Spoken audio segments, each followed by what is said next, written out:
Classicamente no Brasil nós utilizamos 3 tambores,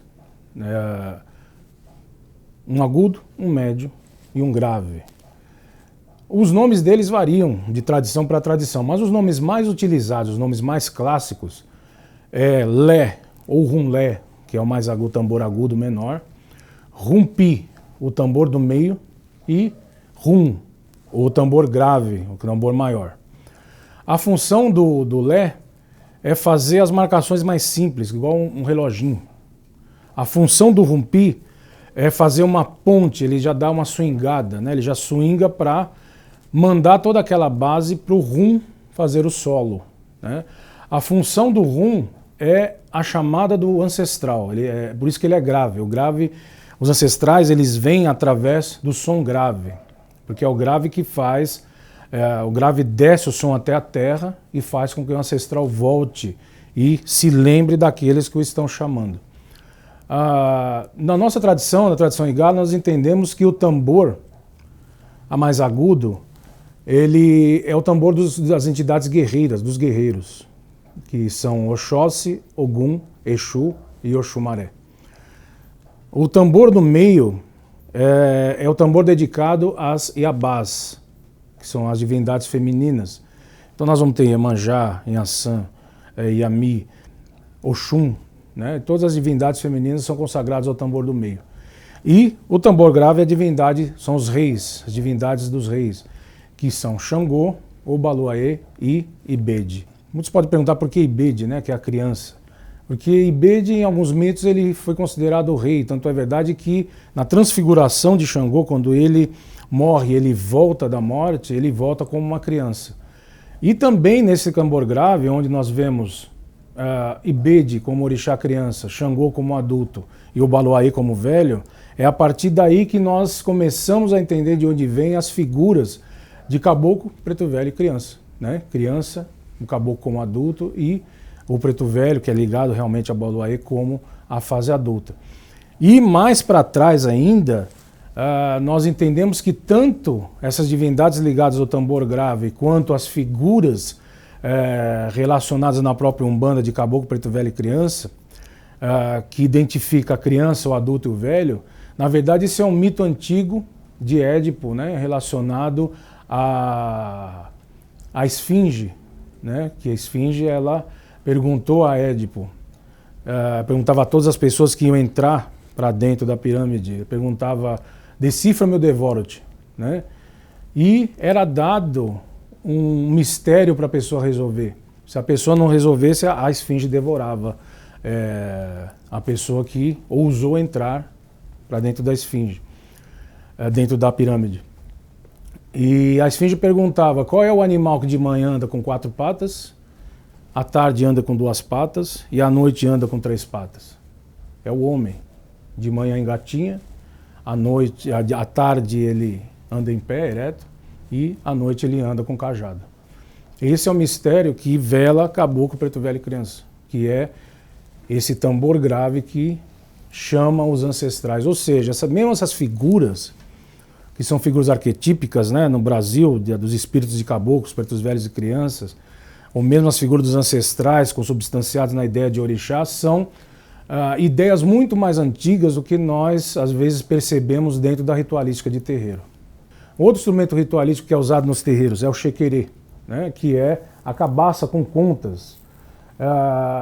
Esse é um símbolo relacionado ao útero. As contas representam a descendência e a cabaça representa o próprio útero. Inclusive, nas tradições mais antigas, no candomblé, por exemplo, a mulher não pode tocar o atabaque, mas ela pode tocar o xequerê. Na tradição igala isso não existe. As mulheres podem tocar qualquer instrumento, né? Mas a cabaça ela representa o quê? A promessa de fertilidade.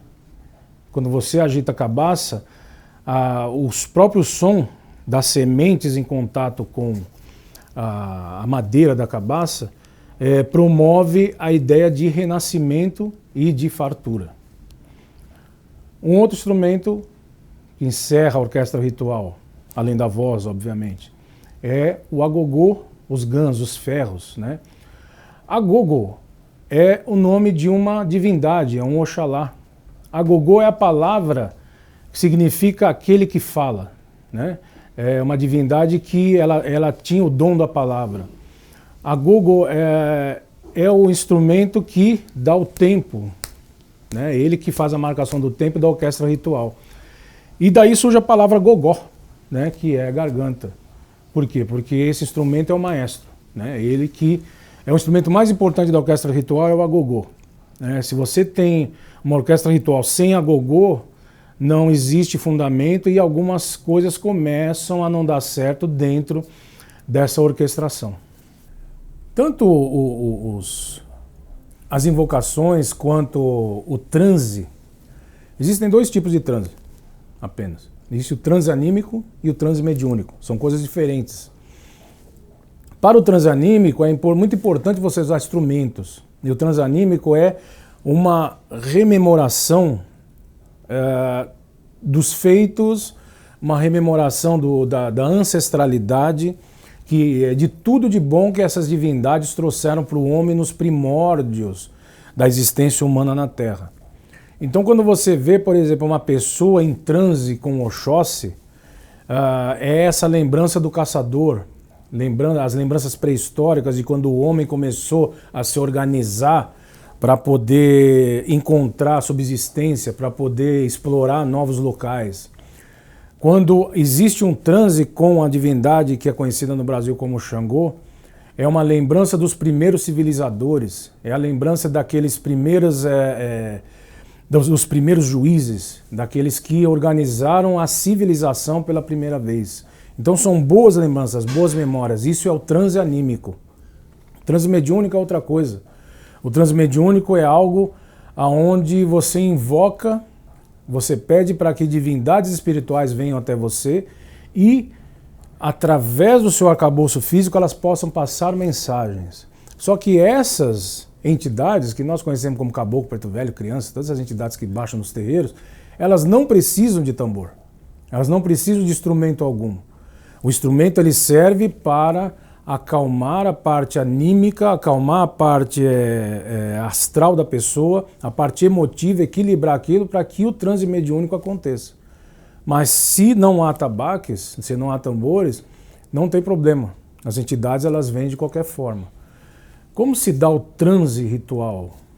O transe ele se dá através de códigos, né? Esses códigos eles estão inseridos dentro dos tambores através dos ritmos. Todos nós possuímos ritmos dentro de nós, ritmos individualizados que fazem a nossa pulsação, que fazem a nossa capacidade de compreensão e, inclusive, o nosso comportamento, né? Esses ritmos, quando eles são compreendidos e adequados aos ritmos ancestrais, o nosso ritmo interno reconhece o ritmo ancestral e se acopla com eles. É por isso que o atabaque, os tambores, eles têm que ser bem tocados. Eles não podem ser tocados de qualquer forma, não pode fazer barulho, né? Você tem que saber esses códigos para poder conseguir sensibilizar a alma da pessoa que está escutando. Quando esse código ele é bem tocado, o que acontece? O corpo responde de alguma forma, né? E você bate o pé, você começa a dançar, né? E quando existe essa conexão do tocador com o dançarino, ou com a pessoa que está sentindo o ritmo começa a levar essa pessoa a memórias mais antigas. Isso se dá através até da letra da canção que está sendo cantada, quer seja em português, quer seja nas línguas antigas, né? E aí que a memória começa a se desconectar do presente. É através do processo rítmico. E aí o transe acontece. Ou seja, há uma conexão do tocador, a resposta corporal, que pode ser uma resposta psicótica, ou pode ser uma resposta fluente através do transe. A resposta psicótica acontece quando a pessoa tem resistência, né? Quando a pessoa tem resistência ao ritmo. Então é sempre bom quando você escuta qualquer ritmo, isso é até terapêutico, você deixar, né, o ritmo entrar dentro de você e fazer com que o seu corpo responda aquilo. Senão você começar a entrar num transe psicótico, você vai ficar travado e aí isso começa a dar respostas negativas dentro de você. Por isso que é importante saber tocar o tambor, qualquer um deles, da melhor maneira possível. E essa resposta do corpo começa a fazer, inclusive, uma relação para outras pessoas que olham.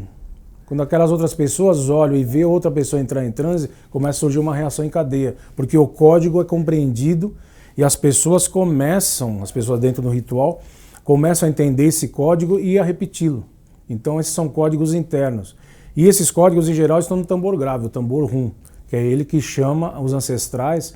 E muitos desses códigos foram esquecidos, que eram códigos antigos que haviam nos ritmos dos tambores batá e nos ritmos do tambor falante onitama.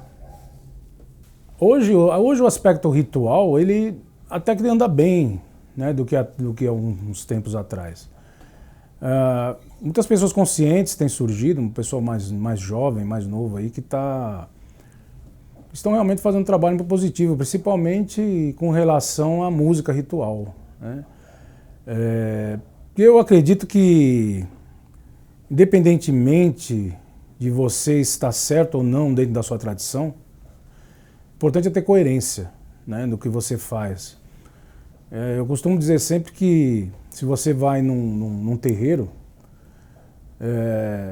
as pessoas às vezes esquecem de pedir coerência para os sacerdotes, por exemplo, de exigir que o sacerdote saiba o que está fazendo, né? Você, por exemplo, se você vai no médico, você espera que o médico saiba o que ele está fazendo. Se você toma um avião, você espera que o piloto saiba o que está fazendo. Então, com o sacerdócio, né, principalmente dentro das religiões afro-brasileiras, é preciso cobrar das pessoas, dos dirigentes, a coerência. É preciso cobrar que eles saibam o que fazem também, saibam o que falam. Porque existe muita intolerância, existe muito preconceito com a nossa religião, as nossas tradições, simplesmente pelo fato delas existirem, né? Então, se já temos essa intolerância, já temos esse preconceito em cima do que nós fazemos, nós temos que saber dar a resposta adequada para a sociedade, a resposta adequada para o mundo sobre o que nós fazemos.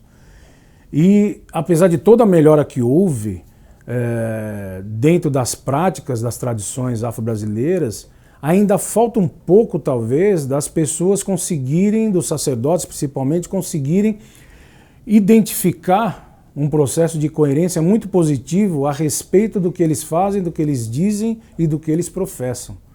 Talvez essa seja a faceta mais importante, né, que nós precisamos romper no dia de hoje. Por quê? Porque a ideia não é ser intelectualizado, ninguém sabe tudo, né? Mas é preciso que você saiba o mínimo para poder dar um caminho claro para as pessoas. E isso que talvez seja a grande lógica que nós, das religiões afro-brasileiras, precisamos ir de encontro. Ouviu-se um estrondo, e a menina criança, nascida da pura luz branca, que portava o arco e o peregum e o batá, que jamais foi tocado, chamou um pequenino dentre os igala, e abençoando suas mãos, pediu-lhe para cantar e tocar para a humanidade poder suportar sua dor. Ouviu-se um segundo estrondo, quando o menino começou a tocar, iluminado por Ayan, e todos correram para ver o tambor tocar o tambor.